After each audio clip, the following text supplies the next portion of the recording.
مومنو، کسی غیر مذہب کے آدمی کو اپنا رازدار نہ بنانا۔ یہ لوگ تمہاری خرابی میں کسی طرح کی کوتاہی نہیں کرتے اور چاہتے ہیں کہ جس طرح ہو تمہیں تکلیف پہنچے۔ ان کی زبانوں سے تو دشمنی ظاہر ہو ہی چکی ہے، اور جو کینے ان کے سینوں میں مخفی ہیں وہ کہیں زیادہ ہیں۔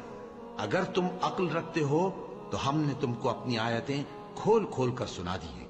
دیکھو، تم ایسے صاف دل لوگ ہو کہ ان لوگوں سے دوستی رکھتے ہو، حالانکہ یہ تم سے دوستی نہیں رکھتے، اور تم سب کتابوں پر ایمان رکھتے ہو اور یہ تمہاری کتاب کو نہیں مانتے۔